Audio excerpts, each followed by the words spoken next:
Okay, so today we're gonna dive into a topic that's it's undeniably difficult and important to understand. Yeah. And that is the current situation in Palestine and specifically in Gaza. It's one of those things where it's really hard to look away. Right.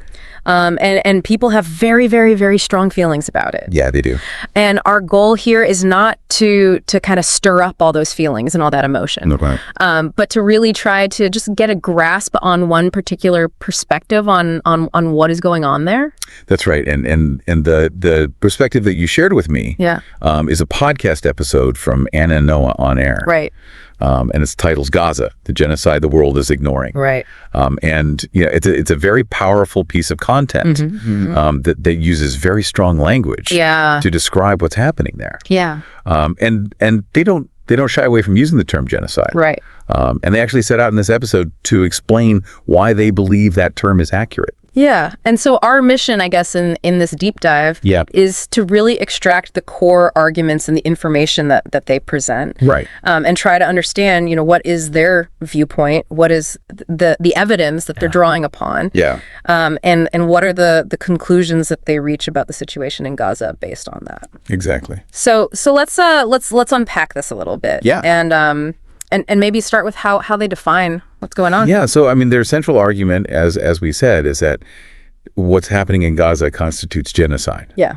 And they don't shy away from that term right from the beginning. Yeah, no, they certainly lead with it. Sure. And early on, they cite a very stark statistic. Yeah. Over 30,000 Palestinian deaths. Right. And what really struck me was the emphasis that the overwhelming majority of those are civilians. And a truly heartbreaking number of those are children. Yeah, it's a devastating. Yeah, it's a devastating scale of loss to even try to comprehend. Yeah. And they don't just focus on the numbers. Right. They highlight the destruction. Yeah. Schools turned to rubble, hospitals bombed. Right. Entire families that have been wiped out. Yeah. And the way they present it, these aren't isolated incidents. Right. But rather, indicative of a broader pattern. Yeah, and that sense of a pattern, I think, is really key to their argument. They're asserting that this isn't random violence, right? But that it's systematic and targeted. And they actually make specific reference to the UN's definition of genocide, right? Implying that based on the scale and the nature of the destruction and the casualties, this meets that criteria in their view. Right, and they also use another very loaded term, state-sponsored ethnic cleansing. Right. And that's, it's a term that suggests that there's a deliberate and planned effort by a state to alter the ethnic composition of a region. Yeah. And when you hear a term like that, it's important to understand that it carries with it significant legal and historical implications. Absolutely. So right from the outset, their framing is very direct and carries a lot of weight. Yeah. So to understand how they arrive at this conclusion, though, they then take a step back. And look at some historical context. Right. And starting with an event that's absolutely fundamental to the Palestinian narrative, which is the Nakba. Yeah. And so what's really insightful here, I think, is how they draw a direct line. Right. From the current situation back to the events of 1948. Right. And Palestinians refer to this period as the Nakba. Right. Which translates to the catastrophe. And they explain that with the creation of the State of Israel, over 700,000 Palestinians were forcibly displaced from their homes. Right. And many villages were depopulated. Yeah. And in some cases erased from the map. Yeah. And this event is seen as a foundational trauma in the Palestinian narrative. Right. And they really emphasize that for Palestinians, the Nakba wasn't just a historical event. That ended in 1948. Right. They see it as a continuing process. Yeah.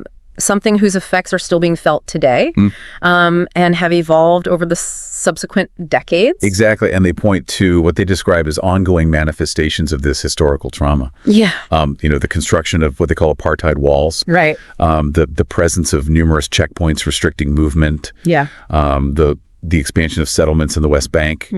And their characterization of Gaza itself as an open-air prison. Yeah. that is, heavily restricted in terms of who and what can enter and leave. Right. And so this historical lens, I think, really shifts how they view the current events. Yeah. They're not seeing this as just the latest outbreak of conflict. No. But as a direct continuation of what they describe as colonial violence. That's been ongoing for generations. Yeah. And it's a really crucial perspective, I think, for understanding their argument. It is. And once they've established this definition and provided that historical backdrop, they then move on to directly address some of the arguments that are often raised in response to criticisms of Israel's actions. Exactly. So one of the most common arguments, of course, is Israel's stated right to defend itself. Yes. How do they address that point? So they don't dispute the inherent right of any state to ensure its own security. Right. However, they immediately counter that by asserting what they see as the Palestinian right to resist occupation under international law. Okay. And this frames the discussion within the context of a territory that is considered occupied by many international bodies. And so, it's a clash of what they see as competing rights. Yeah. Within a specific legal and political context. Right. Another phrase that comes up often in discussions like this is that it's complicated. Right. And it's often used perhaps to suggest that, there's no clear right or wrong side here. Yeah. What's their perspective on that? So they offer a pretty firm rebuttal to that. Okay. Their argument is that while the history is complex, the current situation is actually, in their view, quite clear. Right. One side is the occupier and the other is occupied. One side possesses, immense military power. Yeah. And the other is largely defenseless. Right. And they see its complicated argument as a way for the world to avoid confronting what they believe is a clear injustice. Right. And to excuse inaction. Yeah, that's a pretty forceful stance. It is. And what about the comparison that's frequently made that suggests both sides are suffering in this conflict? Right. Yeah. So they acknowledge that loss of life and suffering are tragic. Yeah. On both sides of any conflict. Right. However, they very vehemently argue that equating the suffering is deeply misleading. Right. And that's due to the vast asymmetry of power. And these are a very stark analogy. Okay. They contrast a rocket fired from Gaza with an F-16 fighter jet used by the Israeli military to illustrate this imbalance. And they go so far as to call that comparison gaslighting. Wow. Implying that it minimizes the disproportionate impact and scale of suffering experienced by Palestinians in Gaza. Right. Those are really, really direct counterpoints. Yeah. That clearly illustrate their understanding of the power dynamics at play here. Moving on, they also raise some very pointed questions about the global response. Or perhaps what they perceive as a significant lack of adequate response to the situation in Gaza. They specifically draw a comparison between what they see as the relative silence or the muted response to events in Gaza and the very strong and swift international condemnation and action taken in response to other conflicts, with Ukraine being their primary example. And this comparison raises important questions, I think, about consistency in international responses to human suffering and conflict. Absolutely. So they then delve into some potential reasons for this discrepancy. Yes. And they raise some really difficult and uncomfortable possibilities. Yeah. So, they suggest that factors like racism and Islamophobia could be playing a role in shaping the differing responses. They also point to the influence of political interests and alliances that might lead certain nations to react differently to different conflicts based on their strategic priorities. Yeah, it's a really challenging set of questions they pose. And they underscore it by highlighting the contrast between the rapid calls for ceasefires and the provision of aid in the case of Ukraine versus what they see as a much slower or less forceful response to the ongoing situation in the immense humanitarian crisis in Gaza. Well, this leads them to the conclusion that there are undeniable double standards at play in how the international community addresses different instances of conflict and human rights issues around the world. Yeah. So the role of the media also comes under intense scrutiny in their discussion. What are the main areas of criticism that they have? Okay, so they argue that mainstream media often fails to provide an accurate and representative picture of what's happening on the ground in Gaza. They criticize the use of what they see as neutral or euphemistic terms like conflict or dispute, arguing that those terms obscure the reality of occupation and the vast power imbalance. They also point out what they perceive as a disproportionate focus on destroyed buildings in Israel compared to the immense human cost in Gaza. And they also voice concerns about whose voices and perspectives are actually being given prominence in those mainstream media narratives. Exactly. So they highlight what they see as a tendency to give more airtime and credibility to Israeli government spokespeople, while often marginalizing the voices and experiences of Palestinian survivors, witnesses, and analysts. And this, they argue, creates a very skewed understanding of the reality for the broader public. And beyond traditional media outlets. They also address the significant role that social media now plays in information dissemination. What are their observations there? So they raise serious concerns about censorship on social media platforms.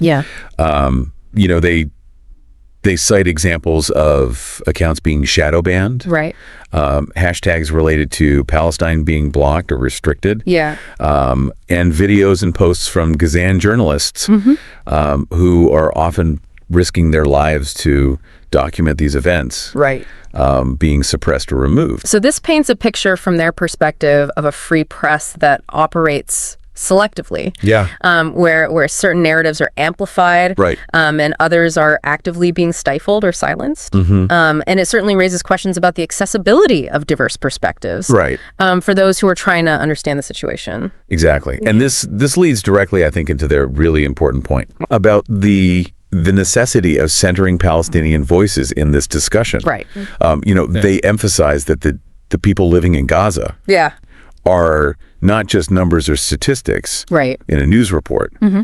They are individuals with their own lives, their own stories, their own hopes and fears. They mention this particularly poignant and heartbreaking phenomenon of people in Gaza posting what are essentially final messages on social media. Knowing the very real danger they're in. It's a stark reminder of the human cost. And the sense of desperation. Absolutely. And they specifically name some individuals. Like the journalist Motaz Azaiza. And the doctor Ghassan Abu Sita, as well as countless other unnamed people on the ground. Who are actively documenting what's happening. And in their own way resisting the violence through their documentation. And Anna and Noah really express deep admiration for their courage in prioritizing the sharing of truth despite the immense personal risk. This focus on individual experiences and the human impact then leads them to discuss the profound human costs and the deep trauma that's being inflicted on the population in Gaza. What specific aspects do they highlight? So they paint a really grim picture of the daily realities of life in Gaza. The constant drone surveillance overhead. The pervasive fear that prevents children from sleeping soundly. The severe lack of access to basic necessities like clean water. And the almost complete inability for people to grieve their losses in a safe and dignified manner. Amidst the ongoing threat of bombings. The psychological and emotional toll of living under those conditions. Compounded by the feeling of being abandoned. Or having your suffering downplayed by the international community must be absolutely immense. And almost unimaginable for those of us who aren't living through it. And they acknowledge that this level of sustained trauma and hardship could understandably break anyone. but they also express a deep admiration for the resilience and strength they see in the Palestinian people in the face of these incredibly difficult circumstances. So finally, the Anna and Noah on Air episode concludes with a very direct call to action aimed at their listeners. What specific actions do they urge people to take? So they suggest a range of actions. Okay. From individual acts to more public forms of engagement. And this includes, speaking out about this situation in conversations on social media. Participating in boycotts of companies that are seen as supporting the Israeli government. Attending protests and demonstrations. And donating to reputable organizations that are providing aid to Palestinians. And their central message is that remaining silent on this issue is no longer a morally acceptable option. And they also specifically encourage people to be unapologetic. And forthright. In expressing their solidarity with Palestine. They explicitly say it's time to normalize saying free Palestine without apology. And to actively hold their own governments and elected officials accountable for their policies and actions related to the Israeli-Palestinian conflict. And they conclude with a message of empowerment, suggesting that even though the scale of this issue is vast, significant change can indeed begin with the collective actions and voices of individual people who choose not to ignore what's happening. So ultimately, the core message that comes through from the Anna and Noah on Air episode is this urgent need for people to recognize and to actively speak out against what they firmly believe is a genocide being carried out in Gaza. They very powerfully reiterate the idea that in the face of what they see as clear oppression and injustice, neutrality is simply not a viable or ethical stance. And they are calling on their listeners to actively use their voices and their agency. And they end with a very human and resonant sentiment, which is that, if you feel anger or heartbreak. When you consider the situation in Gaza, that feeling is a testament to your shared humanity and your capacity for empathy. And their final words in the episode are a really direct and impassioned plea. They say, don't stop talking. Don't stop sharing. Don't let them erase Palestine. And they close with a clear and unambiguous statement of solidarity. They say, we stand with Gaza. We stand with Palestine until liberation, until justice. Stay loud, stay human.